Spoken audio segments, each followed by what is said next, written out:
Good morning, sir. Today I am giving the presentation on the topic of SWOT analysis and BCG matrix of merger. First, we'll discuss the SWOT analysis. A SWOT analysis means strength, weakness, opportunity, threats. Analysis is very useful in understanding whether the merger or acquisition would be in the company's best interest. First, strength: increase market share. There will be increase in the market share when we go and merge with some company. Amalgamation happens or merger happens, there will be increase in the market share. And next one is access to better technology. There will be access to the better technology. There will be new technology, will be having an access to it, or better technology will be using updating technology. And next one is increase profit. There will be increase in the profit share, will also get increased due to increase in the access to the better technology, or increase in the market share there will be the expansion in the profit or increase in the profit is also. And next one is reduction in debt, means by restructuring or merging the company's intangible assets and accumulated losses are written off, making the balance sheet look stronger. Target company share does not reflect its true market value. There may be several reasons for this, including the possibility that the company's management is not running the company to its full potential.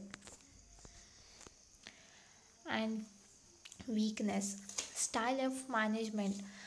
Style of management of all the companies are not same. Some are very rigid style, they don't change. And next one is monopoly creation. The criticism most often leveled at mergers and acquisition is the creation or monopolies. Consumers often feel exploited as they are forced to pay higher price, and sometimes quality suffers. And absence of skilled manpower.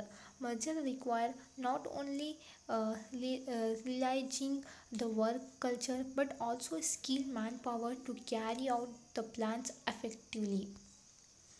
Opportunity.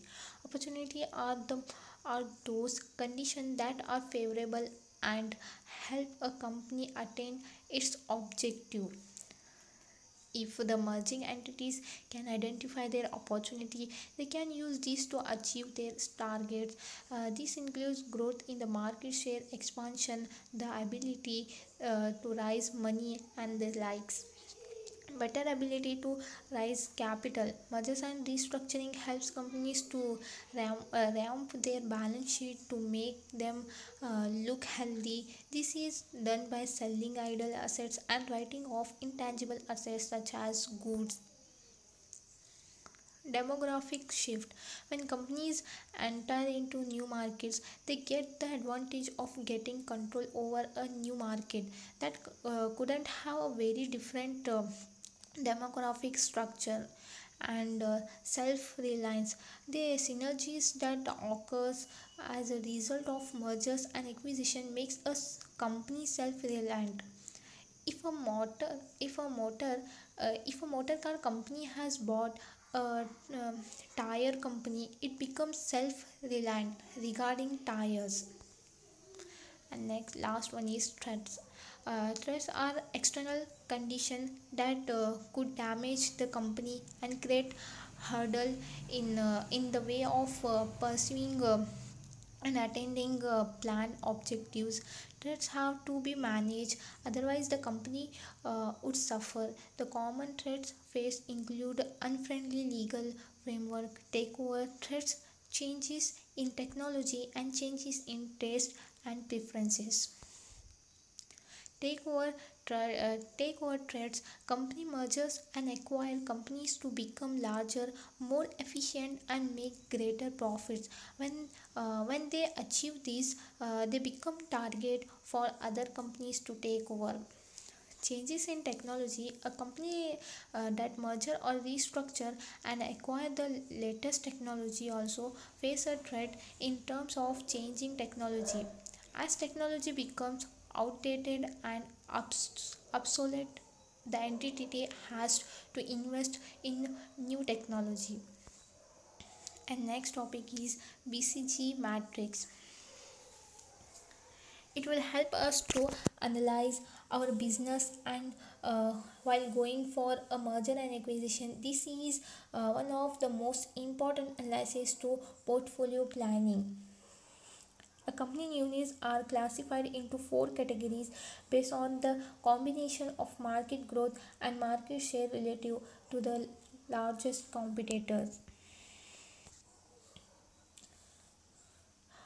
First one is cash cost, market share high or medium, and market growth low, cash flow moderate, new investment low or no, industrial life cycle saturation, business restructuring strategy, cognitive conglomerate mergers.